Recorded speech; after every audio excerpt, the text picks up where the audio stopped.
untuk kita semua. Perkenalkan, saya Mendatu Bernadette Trombetoding, SAG, Guru Pendidikan Agama Katolik di SMA Negeri 6 Tanah Toraja, Kabupaten Tanah Toraja, Sulawesi Selatan. Sekaligus sebagai mahasiswa PPG dalam jabatan tahun 2022 Angkatan 1 di LPTK Santo Yakobus Merauke.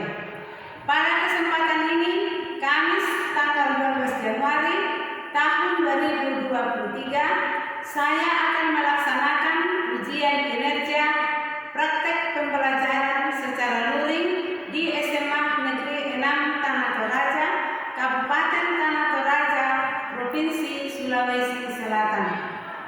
Praktek pembelajaran ini saya laksanakan pada siswa kelas 11 IPA 1.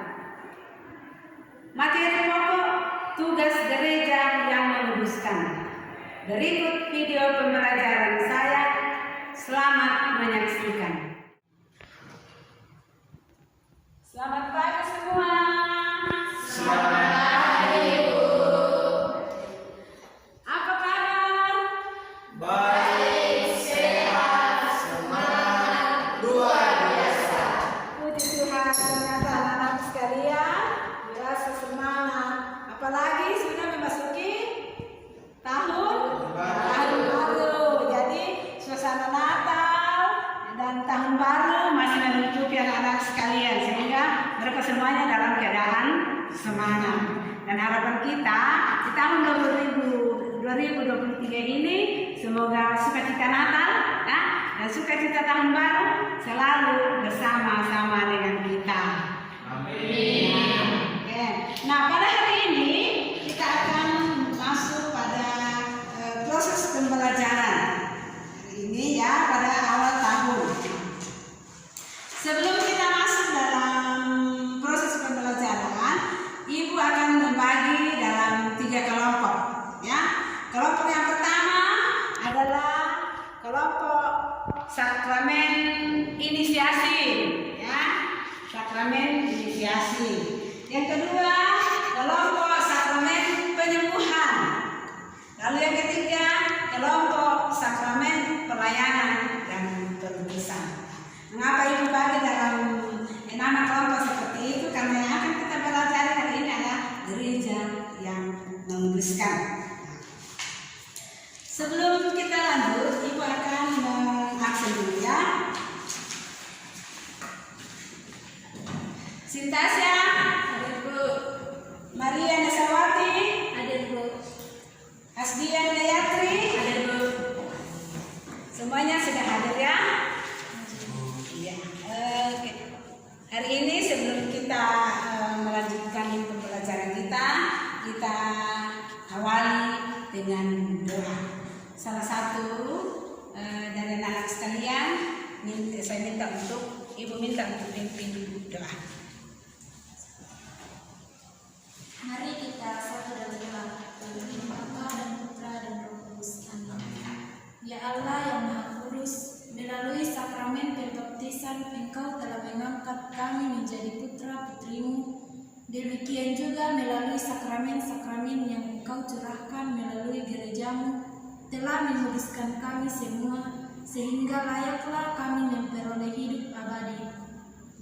Ya Allah yang Maha Kudus, kuduskanlah tempat ini, kuduskanlah kami semua yang hendak melangsungkan pertemuan ini, agar proses pembicaraan pembelajaran kami ini bermanfaat bagi kami dan seluruh umat Allah.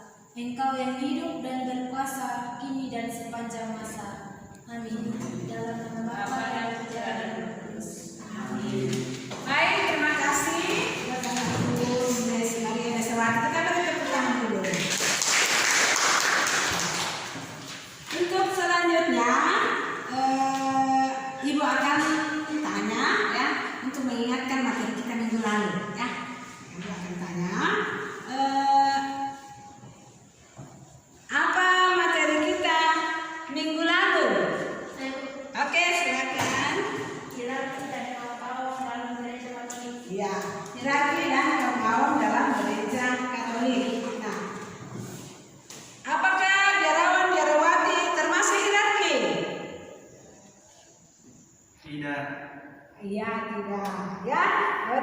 termasuk hierarki. Apa hubungan antara awam dan hierarki?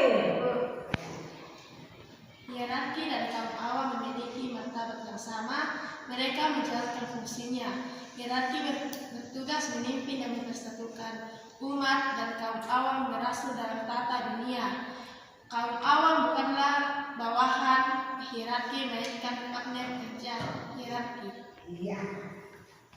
Apa yang dimaksud dengan hierarki?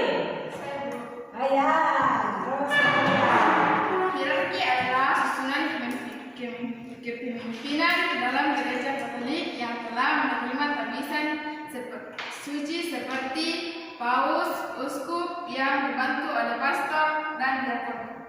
oke, baik, tepuk tangan. Ternyata semua sudah masih mengingat materi kita pada semester 1 ya. Karena sudah 1 tahun itu ya. 2022 deh. 2023. Iya, baik ya. Nah, hari ini kita akan masuk pada materi tugas-tugas gereja. Kita tahu dalam gereja kita, gereja Katolik ada 5 tugas ya. Yang pertama, gereja yang menguduskan. Yang kedua, gereja yang mewartakan. Yang ketiga, gereja yang membangun persekutuan. Yang keempat, gereja yang menjadi saksi Kristus atau martir ya. Lalu yang kelima, gereja yang melayani ya. Nah, pada hari ini kita akan belajar tentang gereja yang menguduskan. Tujuan dari pembelajaran kita hari ini ya, setelah proses belajar mengajar tentang gereja yang menguduskan, siswa diharapkan dapat menjelaskan arti dan fungsi doa. Selama ini sudah sering berdoa, sering beribadah, sering ikut perayaan Ekaristi ya, tetapi kita harus belajar bersama apa arti doa dan apa fungsinya bagi kita sebagai umat Allah. Lalu kedua, kita akan diharapkan peserta didik dapat menjelaskan bentuk-bentuk tugas atau tindakan gereja yang menguduskan melalui pewartaan sakramen dan devosi ya. Ada beberapa bentuk pengudusan dalam gereja kita ya, gereja Katolik. Yang pertama itu doa. Doa itu doa bersama, doa pribadi. Siapa biasa doa pribadi? Ya, pasti semua ya. Nah, siapa yang sering ikut ibadah bersama? Ya, kumpulan, ibadah bersama, ibadah rukun, ibadah di stasi kalau tanpa pengantar ya. Nah, yang ketiga adalah perayaan Ekaristi. Kalau perayaan Ekaristi dipimpin oleh pastor atau imam. Lalu devosi. Siapa tadi devosi? Iya, betul ya, bentuk penghormatan kepada para kudus ya. Biasa dilakukan pada saat bulan Maria, devosi kepada Bunda Maria. Lalu apa itu sakramen tali? Itu bagian perayaan juga dalam gereja kita menyangkut tentang pengudusan. Sakramen tali?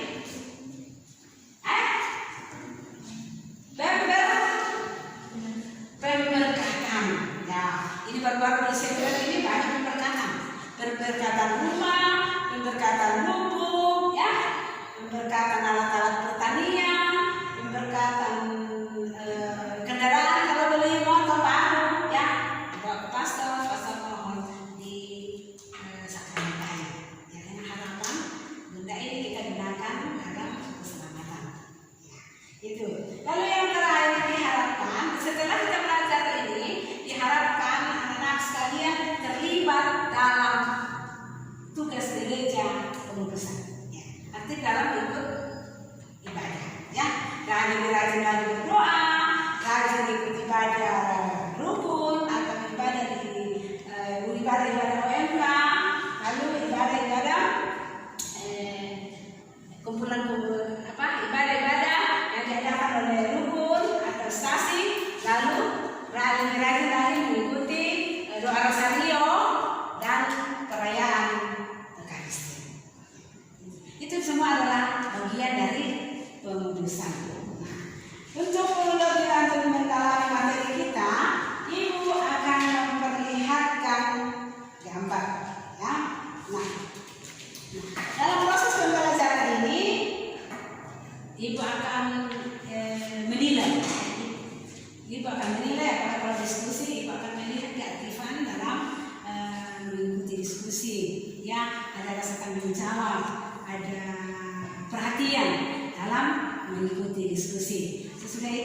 soal-soal, lalu dikumpul dan ibu akan mengambil nilai. Ya.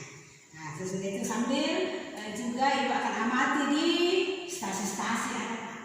Setelah belajar tugas gereja memutuskan apakah sudah aktif. Semakin aktif ikut gereja, semakin aktif ikut ibadah. Ibu akan nilai itu, ibu akan lihat dan pantau keaktifannya dalam hidup mengereja. Nah, untuk masuk di materi kita selanjutnya, ya, ibu akan memperlihatkan gambar. Ya. Bagaimana seharusnya kita, karena yang dibahas dalam gereja yang pengudusan adalah menyangkut tentang doa, ibadat, dan perayaan sakramen. Baik, ibu akan memperlihatkan gambar, ya. Ya, dilihat saja dulu ya, gambar pertama. Ya, itu gambar yang pertama.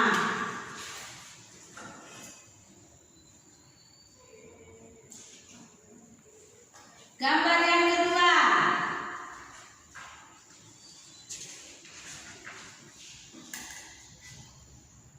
Gambar yang ketiga.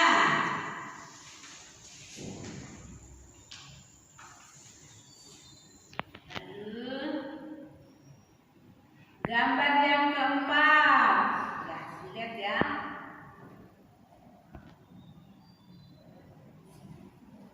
Gambar yang kelima. Dan gambar yang keenam. Nah, sekarang saya mau ibu mau tanya, siapa yang mau memberi komentar tentang gambar pertama? Oke, baik, Sintasya. Yesus berdoa kepada Bapaknya di surga dengan sikap yang sungguh-sungguh. Iya, Yesus yang berdoa kepada Bapaknya dengan sikap yang sungguh-sungguh. Ya. Gambar yang kedua. Saya, Bu, Ya, Maria Nisawati. seorang ibu yang sedang berdoa dan berdevosi kepada Bunda Maria. Iya, baik, betul. Kalau gambar yang ketiga apa? Ya. Seorang wanita berdoa sebelum membaca posisi. Iya. Oke. Yang ke gambar kelima. Saya, Bu, pengurusan seorang bayi yang menerima sakramen baptis. Ya. Gambar yang keenam. Ya. Seorang anak menjadi pembangun tentang. Iya. Nah, dan gambar semua itu semuanya menyangkut tentang pengudusan. Kita bertepuk tangan untuk Nah, adakah yang mau memberikan kesimpulan? Iya. Ya, silakan. Kesimpulan dari gambar-gambar tersebut adalah dari semua gambar yang kami lihat memperlihatkan bahwa semua kegiatan itu bertujuan untuk pengudusan umat manusia. Manusia melakukan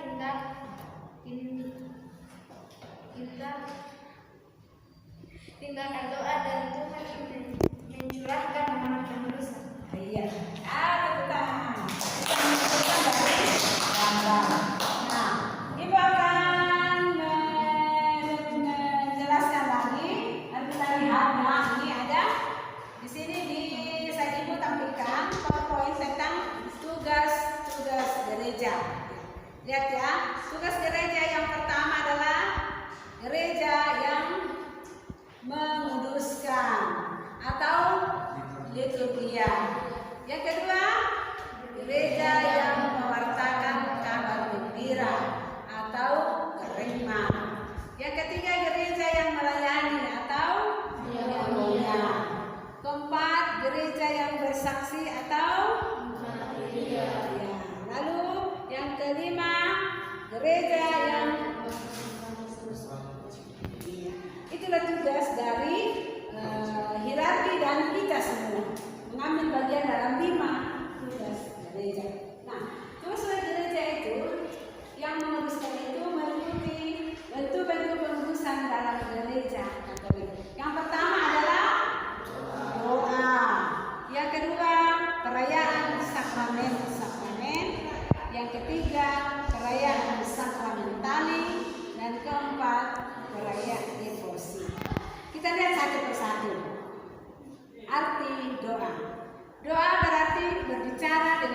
Tuhan secara pribadi, ungkapan iman secara pribadi, dan bersama-sama. Oleh karena itu, doa orang Katolik berakar dari kehidupan nyata, dialog yang bersifat pribadi antara manusia dan Tuhan dalam hidup yang nyata. Dialog terjadi dalam diri Yesus Kristus sebab Dialah satu-satunya jalan dan perantaraan kita dengan Allah. Jadi ini memberikan kita bahwa betapa pentingnya untuk berdoa. Dalam doa kita terjadi perjumpaan manusia dengan Tuhan Yesus. Nanti kita tidak boleh main-main dalam berdoa. Ya. Nah, biasa juga ada ibadah besok. Sementara mereka ibadah buka HP ini. Ya. Nah, padahal ini bagian dari pengurusan kita menguruskan diri ya. Lalu doa selalu merupakan bentuk komunikasi antara manusia dengan Tuhan. Komunikasi bisa dalam bentuk batin, ya, doa dalam hati ya. Lalu bisa atau vokal kalau besar samanya. Nah, dalam doa-doa diungkapkan kebesaran Tuhan, ketergantungan kita kepada Tuhan. Jadi kita selalu mengharapkan menggantungkan diri kita kepada Tuhan. Jangan kalau berdoa, Tuhan berilah aku ini, Tuhan berilah aku ini, Tuhan berilah aku ini. Oh, siapa yang berkuasa? Tuhan atau kamu? Tuhan. Maka kita selalu berdoa dengan penuh kerendahan hati. Lalu kita lihat fungsi doa. Pertama, mengkomunikasikan diri kita kepada Allah, mempersatukan diri kita dengan Tuhan, mengungkapkan cinta, kebesaran, dan harapan kita kepada Tuhan, membuat kita melihat dimensi baru dari hidup dan karya kita, sehingga menyebabkan kita melihat hidup, perjuangan, dan karya kita dengan iman. Cara doa yang baik, caranya berdoa ya. Cara berdoa didoakan dengan hati. Ya, jadi kalau kita berdoa betul-betul, jangan sementara bicara dengan Tuhan, artinya ingat apa jadi lalu di rumah nanti. Ya, apakah saya belum mencuci? Ya, pergi gereja ingat cuciannya. Ya, pergi kumpulan ingat pekerjaannya. Ini dimaksud didoakan dengan hati. Lalu kedua, berakar dan bertolak dari pengalaman hidup. Maksudnya di sini, ini hari saya berdoa, saya ingat pengalaman saya sepanjang hari. Bagaimana Tuhan membimbing, melindungi saya sepanjang hari. Ya, jadi itu namanya berakar dari dan bertolak dari pengalaman hidup. Makanya karena ada rencana sepanjang hari terselesaikan dengan baik sepanjang hari, sorenya malam berdoa, Tuhan terima kasih, Tuhan telah menolong saya. Ini maksudnya pengalaman dari hidup. Lalu diucapkan dengan rendah hati. Diucapkan dengan rendah hati, ya Bapak yang maha baik. Jangan Bapak yang maha baik berikanlah aku ini. Ya, kita harus berdoa dengan penuh kerendahan hati.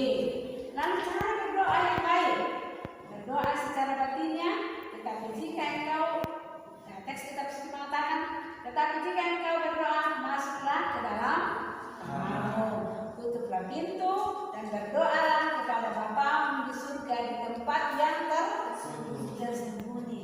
Maksudnya itu masuk kamar ya betul, tetapi yang lebih intinya di sini adalah kita masuk ke dalam hati kita, masuk betul-betul ke dalam hati kita. Kita berdoa, jangan ingat yang lain di luar. Ya, nah betul. Lalu yang keempat, berdoa dengan cara sederhana dan jujur. Dalam doamu janganlah kamu berlebihan. Ada orang katakan, "Wah, singkat-singkat itu aku, ternyata itu doanya berdele. Ya singkat-singkat saja. Tuhan sudah tahu maksud dan permohonan kita." Lalu, nah, yang selanjutnya adalah perayaan sakramen. Sakramen adalah lambang atau simbol yang menghadirkan Allah. Sakramen-sakramen gereja Katolik melambangkan dan mengungkapkan karya penyelamatan Allah dan penyelaman darah selia manusia yang terselamatkan. Jadi sakramen adalah tanda dan sarana penyelamatan Allah bagi umat manusia. Maka dalam gereja Katolik ada berapa sakramen?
langsung teringat, oh itu adalah sakramen mandi.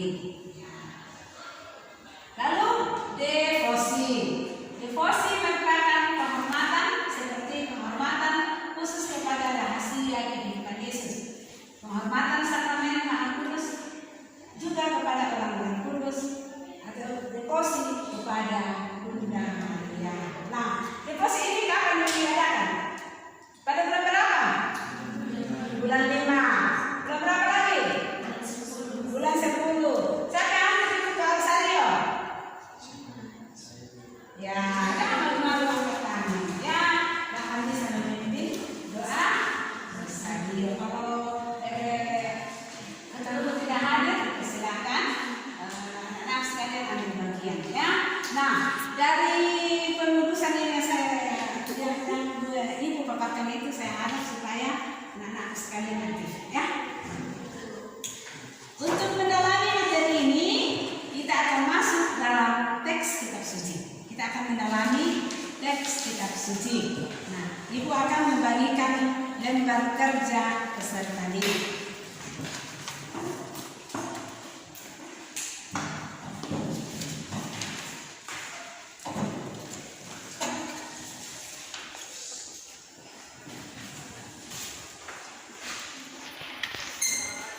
Untuk mengerjakan tugas ini, Ibu akan bagikan kertas manila untuk mengerjakan tugas kelompoknya.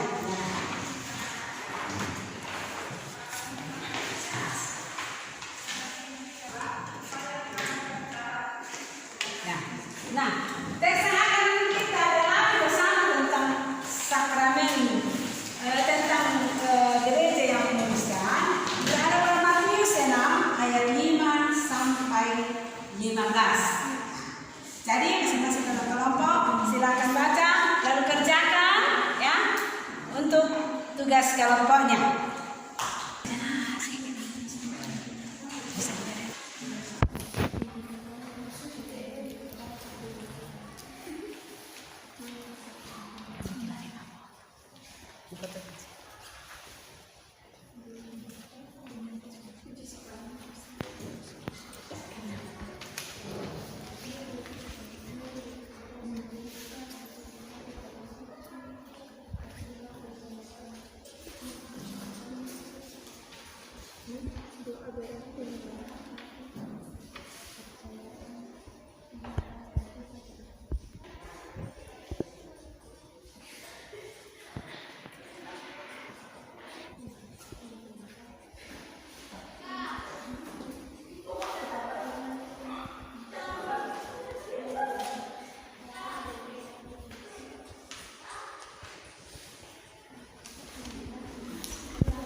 Diskusinya, ya. Untuk mempresentasikan hasil diskusinya, kita persilakan dari kelompok sakramen inisiasi. Silakan. Terima kasih atas kesempatan yang diberikan kepada kami untuk mempresentasikan hasil diskusi kami. Nomor 1, jelaskan fungsi doa. Fungsi doa adalah yang pertama, mengkomunikasikan diri kita kepada Allah. Yang kedua, mempersatukan diri kita dengan Tuhan. Yang ketiga, mengungkapkan cinta, kepercayaan, dan harapan kita kepada Tuhan. Yang keempat, dapat melihat dimensi baru dari hidup dan karya kita sehingga kita melihat hidup Sekian dan terima kasih. Oke, tepuk tangan untuk kelompok sakramen inisiasi. Selanjutnya kita persilakan kelompok sakramen pelayanan dan perutusan. Oke, dipersilakan kelompok sakramen pelayanan.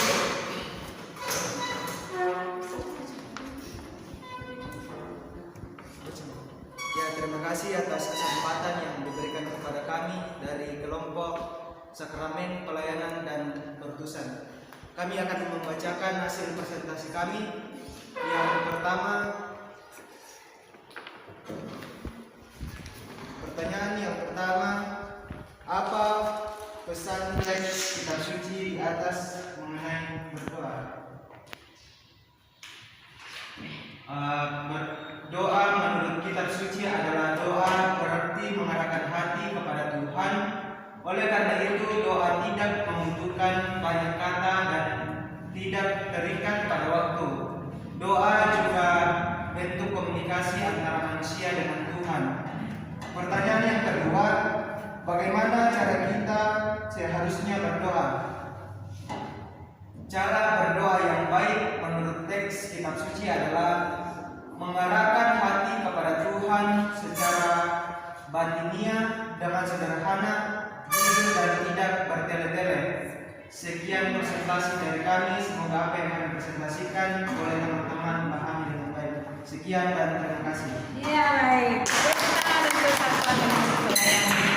Nah, sekarang dipersilakan kelompok sakramen penyembuhan.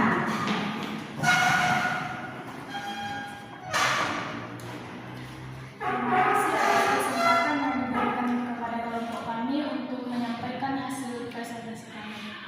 Pertanyaannya yaitu, apa saja bentuk-bentuk pengudusan dalam gereja Katolik? Yang pertama, doa.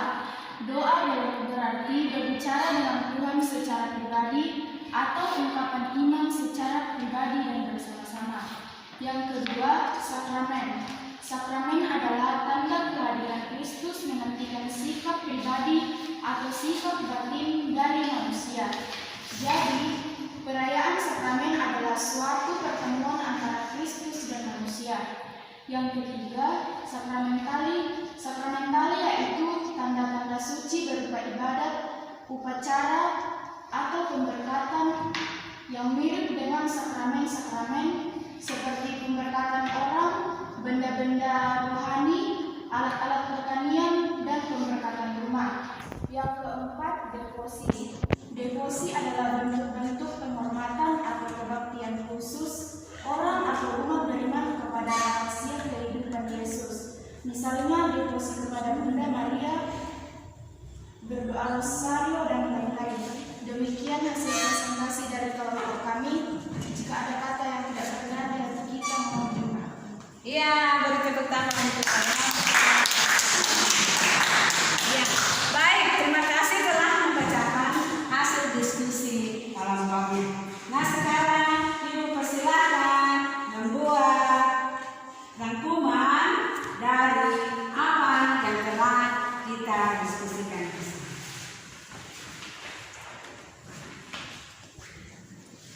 Nyampaikan hasil kesimpulannya dari diskusi kita hari ini. Ya, silakan. Kesimpulan dari diskusi. Dalam teks kisah Yesus mengajarkan kita untuk setia dalam doa, ibadat, dan perayaan-perayaan sakramen. Melalui kegiatan-kegiatan tersebut, sebagai orang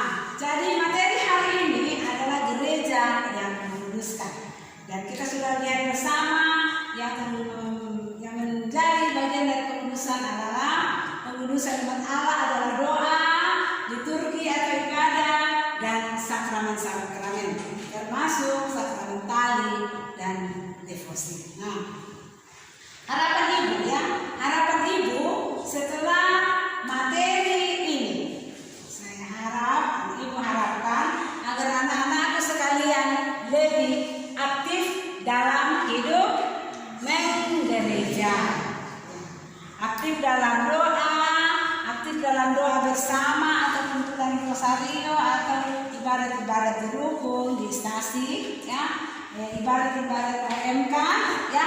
Di stasinya ada OMK? Ada kegiatannya? Ada ya, kegiatan doa ya. Di stasi saya itu OMK sudah aktif selama corona ya, mereka masih ya. Tetapi setelah masuk tahun baru ini ya, mereka sudah langsung bentuk kepengurusan dan mulai aktif dalam mengadakan kegiatan doa ya, itu ya.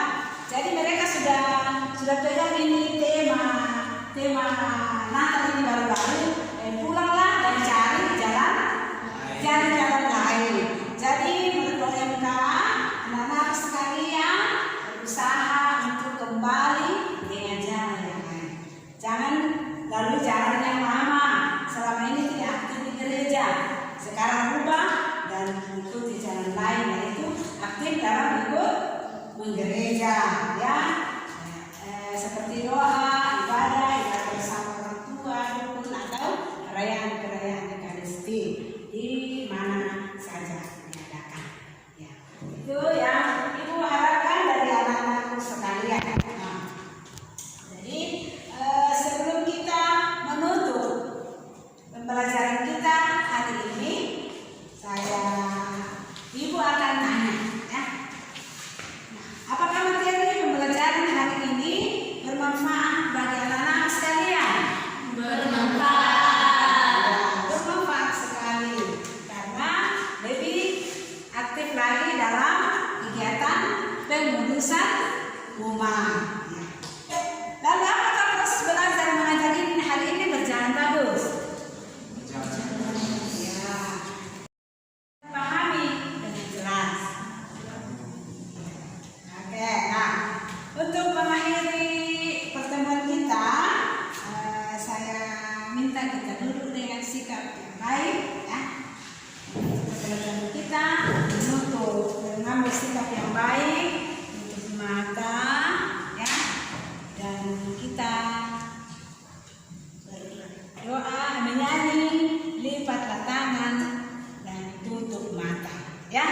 Kita menyanyi, sesudah itu nanti satu orang pimpin kita dalam doa. Siapa yang bisa pimpin doa? Oh iya ada. Ya sama. Ya sudah siap. Angel. Ternyata dengan materi hari ini mereka berlomba-lomba mau berdoa. Yang mau Angel juga mau. Tapi kita persilakan kepada perempuannya ya kak. Ya, oke. Ya. Mari kita mulai mengambil sikap yang baik, duduk dan lipat tangan, tutup mata menghadap. Dalam nama Bapa dan Putra dan Roh Kudus. Amin. Ya Allah yang Maha Kudus, puji dan syukur kami aturkan kepadamu karena oleh bimbinganmu apa yang kami pelajari dalam pertemuan ini telah mengajarkan kami untuk menemukan mengenal kehadiranmu yang kudus melalui gerejamu, yaitu demi keselamatan kami. Kami mohon ya Allah, sertailah kami dalam penyelenggaraan malam ini agar tetap yakin dan percaya pada penyelenggaraanmu melalui gereja yang kudus. Demi Kristus pengantara kami, Bapa kami yang ada di surga, dimuliakanlah namamu, datanglah kerajaanmu, jadilah kehendakmu di atas bumi seperti di dalam surga. Berilah kami rezeki pada hari ini, dan ampunilah kesalahan kami, seperti kami mengampuni yang bersalah kepada kami. Dan janganlah masukkan kami ke dalam pencobaan, tetapi bebaskanlah kami dari yang jahat. Bapa dan Putra dan Roh Kudus. Amin.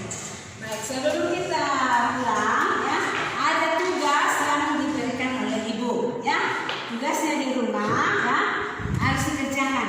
Siapa yang kerjakan dengan baik dan kumpul minggu depan dengan bagus, hasilnya bagus, nilainya bagus, akan memperoleh hadiah ya, hadiah istimewa dari ibu ya. Tugas ya, silakan ditulis tugas.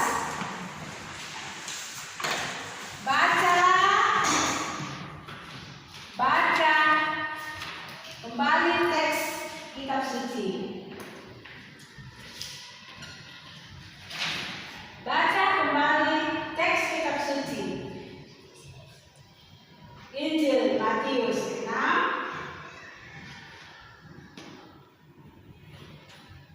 ayat 5 sampai 15.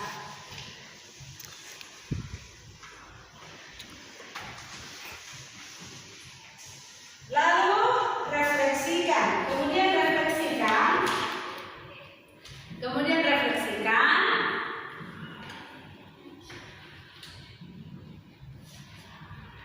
dan hasil refleksi ditulis dan dikumpul pada pertemuan minggu depan.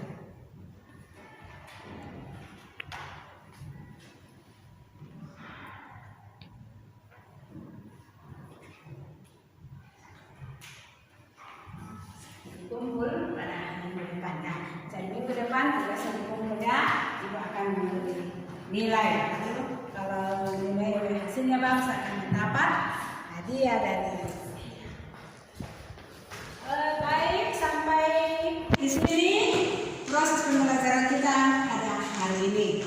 Semoga lewat pertemuan kita hari ini materi ini sangat dapat bermanfaat bagi anak-anak sekalian.